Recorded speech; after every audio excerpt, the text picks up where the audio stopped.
commence avec Virgile Régnier, c'est-à-dire votre arrière-grand-père à la 3e génération.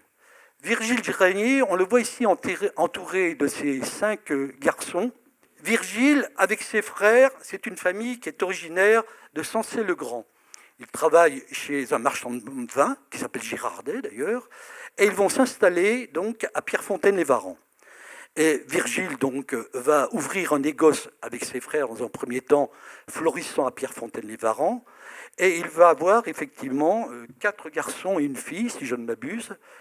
5, mais il y en a un qui est mort très jeune, à quelques mois, le dernier. 6 garçons et une fille.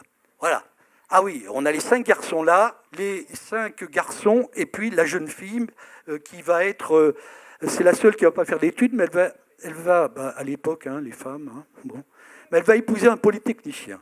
Alors, les 4 garçons, mis à part Henri que l'on voit, qui est donc celui qui est à gauche, on est bien d'accord, le deuxième à gauche sur la photo. Henri, il naît donc à Pierrefontaine-les-Varans, et très jeune, il va entrer dans l'entreprise de son père, où il va aller travailler, qui est marchand de vin, il va s'occuper du convoyage. Et sa vision stratégique, c'est justement de comprendre dès l'instant, dès le début du XIXe siècle, que le transport, ça va être fondamental dans la vie économique qui s'annonce. Et il va donc travailler quelque temps avec son père. Ses 4 autres frères, on peut en parler rapidement. Il y en a 2 qui font l'école de vétérinaire Maison-Alfort, qui vont devenir vétérinaires militaires. Et les 2 autres, ils vont faire l'école centrale. Henri, donc, va entrer dans l'entreprise de son père et très rapidement, il va comprendre, d'abord, son père ne le paie pas, paraît-il. Il lui offre le gîte et le couvert. Et Henri, se dit à un moment donné, certainement, je suis en train de travailler pour mes frères et puis pour ma sœur. Donc, il va ouvrir une entreprise de transport, de camionnage à Belfort. Il n'y a pas de Jean de Belfort, j'espère, dans la salle, parce qu'il ne s'y plaît pas à Belfort. Et très rapidement, donc, il va s'installer à Besançon, où il va ouvrir une entreprise de camionnage 2 rue d'Anvers. Puis ensuite, il va apprendre, à ce moment-là, on est au tout début du XIXe siècle, il va apprendre qu'une entreprise du XXe, il va apprendre qu'une entreprise de déménagement est à vendre. Une entreprise qui a pignon sur rue. C'est une entreprise réputée, et qui est installé déjà au Chapré, avenue Carnot. Voici Henri Régnier jeune. Vous voyez, prestance, le monde lui appartient. Et très rapidement, il va acheter en 1908 une auberge avec l'aide de son père qui s'appelle l'auberge de la Cloche. Alors, elle a eu d'autres noms auparavant. Et l'auberge de la Cloche, elle était installée rue de Belfort. Elle n'existe plus, bien sûr. Elle est là où il y a le parking du supermarché Casino à l'heure actuelle. Et donc, cette auberge de la Cloche, qui est un ancien relais de diligence, comprenait un terrain qui allait jusqu'à la rue des Deux Princesses, avait 2 écuries pour 20 chevaux chacun, c'est vous dire l'importance des écuries, plus du grenier à fourrage, les greniers à fourrage et les entrepôts. Donc, il y a également une maison ancienne du XVIIIe siècle dont Henri va faire le domicile familial, qui n'existe plus, qui va être rasé au moment de la construction du supermarché Casino. Et puis on verra tout à l'heure sur une autre photo qu'il y a aussi la villa de Jean Régnier, là où ces 4 enfants, naturellement, ont passé leur enfance et leur jeunesse. Là non plus, la villa n'existe plus, mais nous verrons où elle était située. On a là, vous voyez, l'entreprise de Henri Régnier qui indique qu'il fait les déménagements, ancienne maison, picoche, garde-meubles, wagons capitanés et cadres de plus grande dimension, on va en reparler dans quelques instants. Et vous voyez déjà la modernité, c'est-à-dire la voiture de déménagement qui est déjà sur une plateforme ferroviaire. Il va tout d'abord être le correspondant de la compagnie PLM, Paris-Lyon-Méditerranée, pas Marseille comme on dit souvent. C'est-à-dire que la compagnie PLM souhaite offrir à ses clients, en matière de messagerie, un service complet, c'est-à-dire un service en amont et en aval ou en amont, de ce qu'il fait en matière de transport avec le train. Et pour cela, ils agréent dans les différentes régions de France des correspondants officiels. C'est un titre très envié parce que cela génère naturellement un trafic relativement important. Et donc, Henri Régnier va être choisi en Franche-Comté pour être le correspondant PLM pour les messageries, pour les marchandises. Et inutile de vous dire que les marchandises, à cette époque, sont très nombreuses. On a retrouvé, par exemple, aux archives, une lettre que Henri Régnier adresse au préfet de l'époque pour lui dire « Attendez, monsieur le préfet, vous n'avez toujours pas répondu à ma demande. » Ça date de 1910, je crois. Voilà, moi j'ai un entrepôt dans lequel j'ai de l'alcool, j'ai du pétrole. Est-ce que j'ai des précautions particulières à prendre pour sécuriser ces stocks? Donc, il transporte des marchandises, du vin, de la farine, de l'alcool, le charbon. Il est le correspondant, c'est lui qui transporte le charbon pour l'usine à gaz. Parce que vous savez qu'avant de produire du gaz, autrefois, eh bien, c'était la combustion du charbon qui le produisait. Donc l'usine à gaz de Besançon était alimentée grâce au camionnage, effectivement, de la compagnie, à ce moment-là, donc de Henri Régnier. Et puis, si on a parlé des déménagements, c'est très important parce que n'oubliez pas que Besançon est une ville de garnison. Or, à cette époque-là, beaucoup de militaires ont une mutation dans leur carrière dans nos belles colonies, en Afrique, en Asie. Et donc, Henri Régnier est obligé d'inventer, en quelque sorte, des moyens de déménagement extrêmement modernes. D'abord, il invente des cadres en bois, puis ensuite des cadres métalliques, c'est-à-dire l'ancêtre des conteneurs. Il avait donc bien cette vision stratégique que la famille décrit et qui va permettre à l'entreprise de se développer. Les PLM, fort satisfaits, la compagnie PLM, du travail d'Henri Régnier, viennent d'ouvrir en 1911 une route des Alpes, 700 km, assez mythique, qui rencontre un succès fantastique en autocar. Et ils veulent faire la même chose l'année suivante, en 1912, donc dans le Jura. Et ils demandent de développer à Henri Régnier la route du Jura, qui devient une route Besançon-Genève par le col de la Faucille, qui va lancer en quelque sorte le début de l'activité des autocars. Au début, vous avez bien compris qu'on est dans les messageries, le camionnage, et petit à petit, donc, le trafic autocar va s'organiser, d'ailleurs à la demande des PLM eux-mêmes, qui voyaient d'un très bon œil une correspondance autocar s'instaurer avec les gares PLM qui existaient en Franche-Comté. Donc voilà la première partie, et on a la chance d'avoir le témoignage d'un chauffeur, n'est-ce pas, Christian Giraud. C'est pas lui, parce que c'est un chauffeur qui témoigne en 1922. Vous voyez bien qu'il y a un anachronisme là. Donc Christian Giraud va nous lire le témoignage qui avait été fait à l'époque pour M. Jean Régnier sur ses souvenirs de chauffeur. À vous, Christian. Alors c'est donc un petit extrait d'un témoignage de l'un des premiers chauffeurs des Monts Jura. Il s'agit de monsieur François-Xavier Grisot. 16 heures, un soir d'automne 1922, 50 rue de Belfort, avec le numéro 35. Ça, c'est les numéros de parc.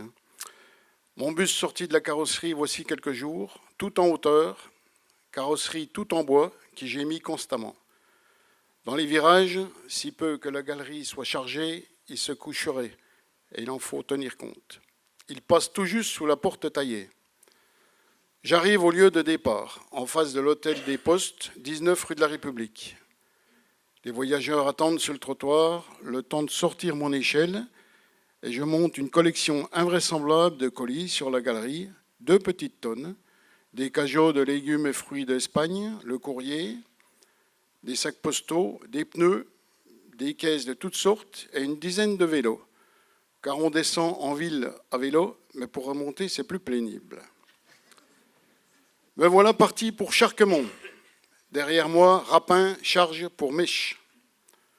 On se retrouvera à Belle-Herbe tout à l'heure. Le pauvre 35, déjà bien lourd à vide, monte péniblement en deuxième jusqu'à Mort, où il faut accrocher la première. C'est un Renault. Ce moteur trop faible était à circulation d'eau par thermosiphon. Nos radiateurs claquaient souvent en hiver. Vapeur en haut, glace en bas. Ce qui fait que malgré un radiateur énorme, il surchauffe en arrivant au trou loup. C'est une vraie locomotive. On m'apporte un seau d'eau. Les voyageurs descendent et boivent aussi un coup au café du Père Colin. Et nous voilà repartis. Il est 5h30, la nuit tombe et le brouillard aussi. En ce temps-là, le passage de l'autobus était un événement dans les villages. Il se formait tout un attroupement de gens qui venaient voir, chercher leurs paquets, colporter des nouvelles. Après Sensé, nous voilà à Belherbe, sur le coup des 8 heures. On soupe chez Chopard. On retrouve Rapin, avec sa joyeuse nature, toujours la blague aux lèvres. Un vrai camarade, quoi. Une demi-heure après, il laisse son bus à Belherbe et monte à côté de moi avec Durin qu'il a récupéré à Vercelles. C'est compliqué, hein. Durin fait Vercelles-Beaune avec un petit car découvert. Le pauvre. Les voyageurs sont obligés, quand il pleut, d'ouvrir leur parapluie, car la pluie les cingle malgré la capote. On arriva à Mèche. Il faut décharger le gros des colis. Les copains m'aident. On va boire un coup chez la mère Tatu. Et à 9 h du soir, on démarre pour Charquemont. Là, je remise le car sous un toit à auvent. Le plus fatigant, c'est aussi de mettre en route au petit matin avec des températures de -20 et l'eau des radiateurs à moitié gelée malgré 50% d'alcool à brûler. J'ai vu mettre le feu dans les boîtes à vitesse après en avoir enlevé le couvercle, puis allumer de l'essence dans les bouchons crénelés où sont vissées les bougies pour les chauffer, brûler de la paille sous le pont arrière et tourner la manivelle à 2 pour lancer le moteur. Aucune comparaison avec les bus de tourisme où la vie était agréable. Casquette PLM, blouse grise toujours propre, des voitures en ordre, quelques petits cars Rocher-Schneider, mais aussi des Renault. Notre patron, M. Régnier, un homme de chez nous, un vrai franc-comtois, simple, bonhomme, n'allant jamais chercher la petite bête, jamais son franc-parler. Malgré ça, assez dur avec qui il fallait. Il connaissait son monde. Dis donc, Grisot, est-ce que tu t'arrêtes bien toutes les haltes? J'ai reçu des lettres des voyageurs. Il paraît que tu brûles les stations. Mais, monsieur Régnier, quand elles ne mettent pas le drapeau rouge, on ne s'arrête pas, comme convenu. Eh bien, même si le drapeau n'est pas là, tu t'arrêteras. Et puis, pour les haltes facultatives, ralentis et tu regardes un peu par là, au travers, s'il n'y a personne. Voilà alors. Monsieur Grisot se présente auprès d'Henri Régnier, puis monsieur Henri Régnier lui dit qu'est-ce qu'il y a? Bon, il lui dit c'est pour la paye. Hein. Bon. Puis il fait un signe à son chef comptable qui est dans le même bureau, un signe du menton. On verra ça. Puis maintenant, tu fais attention à tes colis, hein, ta messagerie, parce qu'il y en a qui se perdent. Donc le problème se réglait de cette façon-là, avec un coup de menton, et on repartait sur le travail. C'était effectivement une façon tout à fait particulière de gérer les entreprises à cette époque-là, n'est-ce pas? Ça laisse rêveur. Là, c'est très intéressant parce que vous voyez que est bien mise en avant la fonction messagerie et transport auto, donc des Montjura, qui est une activité qui va beaucoup se développer. Elle est datée 1er octobre 1919. Dès 1921, voilà ce qu'on peut lire dans le petit comptoir. Donc les actionnaires sont priés de venir toucher leurs dividendes. Et vous voyez que le siège social de la société est bien précisé, 19 rue de la République. C'est là que se faisaient tous les départs d'autocars. Avant l'autogare, on y reviendra ensuite. Voilà un des premiers autocars, 15 places, avec un coupé, comme vous le voyez. Vous voyez que sur la porte, à l'avant, il est bien marqué, non pas les Montjura, mais Henri Régnier, route du Jura, correspondance PLM. Les couleurs sont celles imposées par le PLM. Je crois que c'est celui-ci, oui d'ailleurs on les aperçoit au-dessus, qui avait des banquettes rouges. Alors il y a une capote, donc c'est un petit peu la même punition que tout à l'heure. Lorsqu'il pleuvait, on tirait la capote, mais l'eau réussissait parfois à pénétrer sur le côté.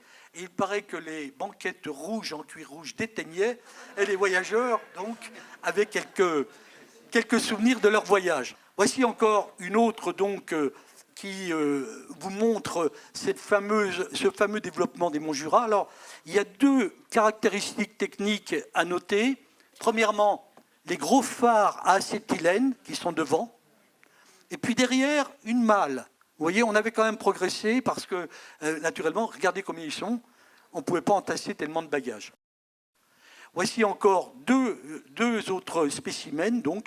Là, on arrive à un carrossage un petit peu plus intéressant. Alors, Ce que l'on sait, on n'a pas pu identifier exactement l'endroit où c'était, mais Henri Régnier avait donc un atelier de carrossage, d'abord en bois, comme nous l'expliquait Christian Giraud hier à Radio France Bleu, et puis ensuite en métal. À l'époque, on achetait le châssis, le moteur, et après, le client la carrossait tel qu'il l'entendait. Donc c'est pour ça qu'on a ce type effectivement de carrosserie.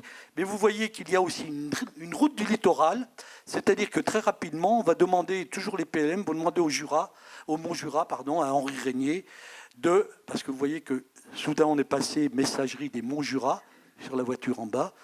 Donc on est après 1919. Et donc ils vont avoir une route qui va se développer, effectivement. Vous avez le fameux bureau de ville du 19 rue de la République. Vous le voyez, avec la route du Jura et effectivement là, le littoral PLM. Juste sur cette photo, on voit des numéros, 1, 2, 3, 4, 5, 6, 7, 8. Oui. Ce sont les 8 premiers actionnaires de la société. Mon grand-père avait apporté un certain volume de capital et il trouve 8 personnes à Besançon, c'est comme les start-up aujourd'hui, rien n'a changé, qui apportent de l'argent pour financer le développement. Aujourd'hui, alors il avait sûrement eu les banques qui avaient apporté, et il a ces 8 personnes. Et dans ces personnes-là, les noms sont inscrits à l'extérieur, en bas de la photo. Il y a un monsieur Burdin, pour les anciens de Besançon, de Burdin-Bosser. Hein. Il y a un monsieur Siffer. C'est quand même important de savoir que c'est ces 8 personnes, en plus du capital qu'a apporté mon grand-père, qui a permis de démarrer cette société anonyme, avec donc déjà 9 actionnaires, si on peut dire, mon grand-père et 8 autres. C'est à Pontarlier. On n'a plus l'autobus avec les traves, mais on a quand même devant, là, un chasse-neige derrière un tracteur. Alors, on va maintenant aborder, effectivement, Henri Régnier, maire. Alors, en 1936, il y a des élections municipales, comme dans toute la France, et à cette époque, ce sont les radicaux qui tiennent la ville, qui sont élus. C'est-à-dire Henri Bugnet, qui est un avocat, qui n'est pas originaire de Franche-Comté, mais qui va très rapidement, après avoir été conseiller municipal, être élu maire à la mort je crois, de M. Siffer, d'ailleurs. Et Henri Bugnet va se trouver, au moment de la Seconde Guerre mondiale, prolongé dans son mandat de maire, puisqu'on n'organise pas des élections, hein, du fait des événements, de l'occupation allemande. Il va être d'ailleurs confirmé par le régime de Vichy dans son rôle de maire, et il va tenir son mandat, vaille que vaille, jusqu'en 1944. 1944, 8 septembre, la Libération. Le comité local de la Libération dépose en quelque sorte M. Bugnet. Il a été maire pendant l'occupation, on n'en veut plus, et on nomme, à titre provisoire, un médecin qui s'appelle le docteur Maître, un maire fort discret, je dois dire, le docteur Maître, puisqu'il n'est resté que quelques mois. Des élections municipales sont programmées en 1945. Jean Mingeot les emporte avec une coalition socialiste et communiste et devient maire de 1945 jusqu'en 1947. En 1947, il y a une nouvelle constitution, il y a de nouvelles règles pour élire effectivement les conseils municipaux, donc il y a de nouvelles élections. Et on assiste à une coalition assez improbable, conduite par Henri Bugnet, qui réapparaît, qui entre-temps a adhéré au Rassemblement du peuple français, le parti du général de Gaulle, que le général de Gaulle a créé. Et il y a une coalition qui se fait entre les anciens radicaux et le Rassemblement du peuple français. Et à la surprise générale, il gagne la majorité de la ville contre Jean Mingeot, mais pour un siège. Ça s'est joué à un siège. Et Henri Régnier devient le premier adjoint. Henri Régnier, qui est membre du parti gaulliste du Rassemblement du peuple français, devient le premier adjoint au maire. Malheureusement, Henri Bugnet décède brutalement d'une sale maladie en région parisienne. Élection du maire. Et à ce